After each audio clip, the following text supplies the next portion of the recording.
E falando também, voltando agora para o assunto que está muito, em alta, inclusive, a segunda morte por intoxicação por metanol foi confirmada aqui no Brasil e o governador de São Paulo, Tarcísio de Freitas, se reuniu agora à tarde com aquele gabinete de crise que ele já tinha anunciado desde a semana passada. E quem está por dentro desses bastidores é Beatriz Manfredini, que chega ao vivo agora com a gente. Oi, Bia, boa tarde, bem-vinda em tempo real aqui com a gente. Qual foi o tema dessa primeira reunião de Tarcísio com o gabinete de crise?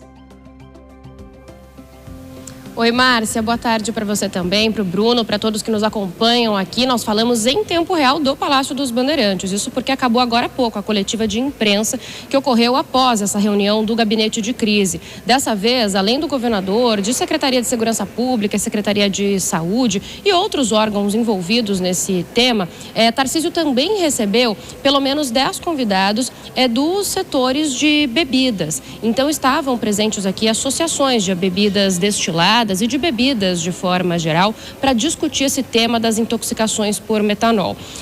Digo para vocês, antes da gente começar a destrinchar o assunto, que os números permanecem os mesmos dos confirmados no fim do dia de ontem. Então são 192 casos até o momento no estado de São Paulo, sendo que 14 são confirmados e 178 em investigação, 2 mortes confirmadas e 7 mortes em investigação ainda até o momento. Então nessa nova reunião, que durou cerca de 2 horas aqui no Palácio dos Bandeirantes, o governador Tarcísio de Freitas anunciou uma medida diferente das que tinham sido colocadas até agora. Ele disse que o setor privado, justamente representado então por essas associações, vai auxiliar em um programa de treinamento e um selo de qualidade, na construção de um selo de qualidade para os bares e restaurantes e distribuidoras de bebidas aqui do estado de São Paulo. O objetivo, de acordo com ele, é recuperar a confiança que foi perdida pela população a partir desses casos, então, de intoxicação por metanol. Ele disse que a parceria privada é justamente para auxiliar em treinamentos de funcionários, de gestores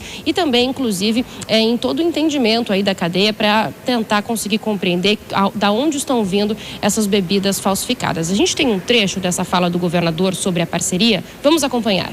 A gente vai incorporar também a iniciativa privada nessas discussões, nos trabalhos que vão ser feitos. A gente vai firmar um convênio do governo do estado de São Paulo com a BBD e com a Abrad, e esse convênio vai ter por objeto algumas ações. A gente vai inspecionar uma série de itens e vai dar um selo, vai atribuir um selo de qualidade do distribuidor, um selo de qualidade para o bar, para o restaurante, a exemplo do que a gente já fez em outras situações, como o protocolo não se cale, só que agora pegando aquelas questões que são fundamentais para que a gente tenha aí, para que a gente dê segurança para o cidadão.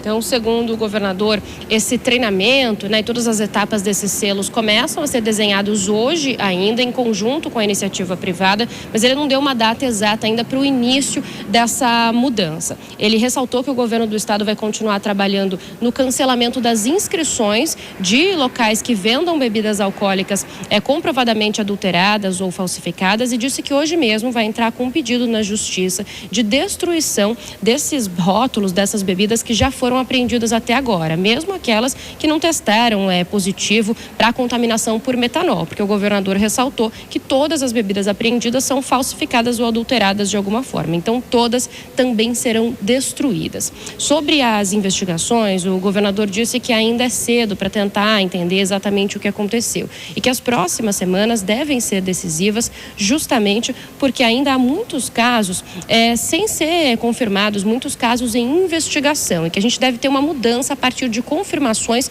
ou descartes desses casos ou mortes. Vamos acompanhar. A gente não pode passar nada sem evidência.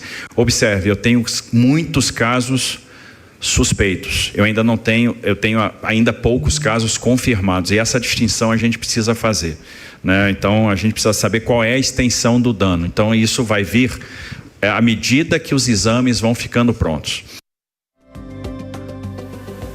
O governador lembrou então que foram 8 locais que já foram suspensos preventivamente com as inscrições estaduais, 6 distribuidoras e 2 bares, e que pretende pedir o cancelamento mesmo desses lugares, então comprovadamente que tenham aí bebidas adulteradas. Para a gente fechar, Márcia e Bruno, relembro que também estavam presentes outras autoridades, inclusive o secretário de Segurança Pública, Guilherme Derrite, que voltou a dizer que está claro que não há relação de organizações criminosas, mais especificamente do PCC, com, então, esses casos de metanol. A linha de investigação, neste momento, vai de encontro aí com algum produto, principalmente o próprio etanol, contaminado com metanol, na hora de pegar garrafas já utilizadas de forma clandestina, lavar e reutilizar ou fazer misturas nessas bebidas adulteradas. Então, até o momento, essa é a principal linha de investigação aqui no Palácio dos Bandeirantes.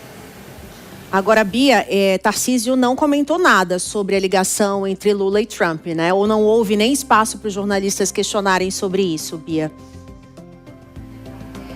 Não houve espaço dessa vez, Márcia. O governador anunciou, inclusive a equipe, né, logo ali no começo dessa coletiva de imprensa, que ela seria apenas sobre casos de metanol. As perguntas foram distribuídas entre os jornalistas que também atenderam a esse pedido do governador, e foi justamente por ser depois ali da reunião e desse encontro do gabinete de crise. Então, outros assuntos hoje não foram comentados. O governador segue em agendas aqui voltadas ao estado de São Paulo. E aí relembro aquele assunto que a gente comenta aqui sempre, né? Que desde que o governador modulou o discurso, começou então a se voltar mais ainda à reeleição e ao Palácio dos Bandeirantes, tem evitado comentar temas mais nacionais ou mesmo participar de agendas e encontros com temas nacionais.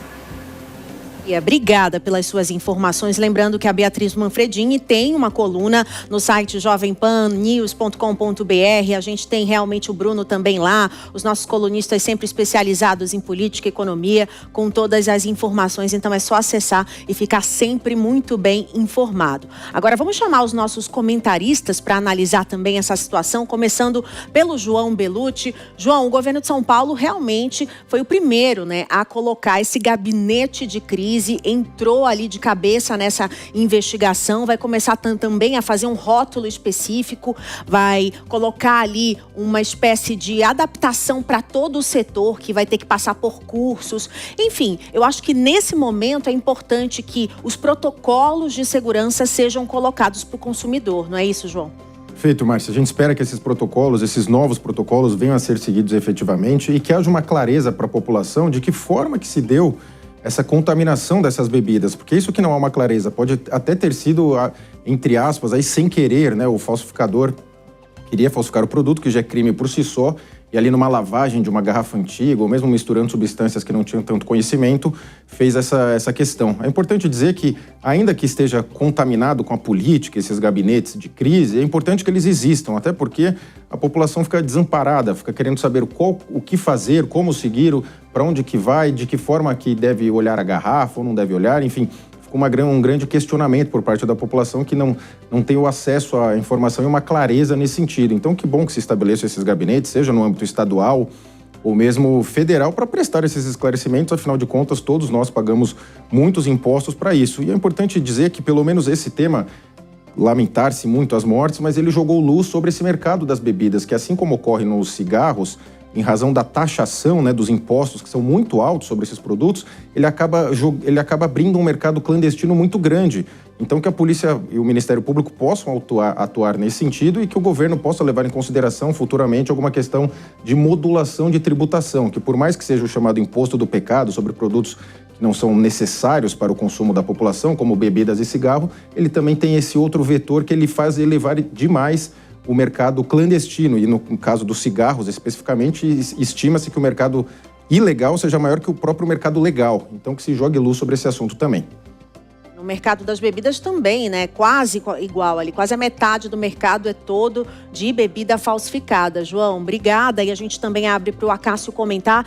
No âmbito do governo federal, Acácio, você acredita que é importante, de repente, se pensar já em leis mais severas, em uma forma de mapear essas bebidas que entram e saem do nosso país?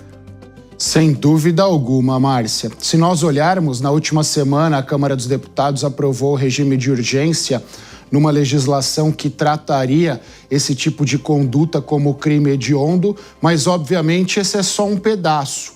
Esse é o final de todas as etapas que dependem da atuação do poder público. A primeira etapa, como você bem disse, é uma fiscalização efetiva sobre a produção destas bebidas e principalmente sobre a distribuição destas bebidas, para que nós, brasileiros, nós consumidores, saibamos de onde vêm os produtos que nós estamos consumindo. Até porque uma situação como essa, se nos fosse dita há 15 dias atrás, seria tratada como algo bobo. Mas neste momento é uma endemia, é um caso de saúde pública. Por isso que merece uma resposta efetiva, mas também merece o devido acompanhamento para que esse setor se aperfeiçoe.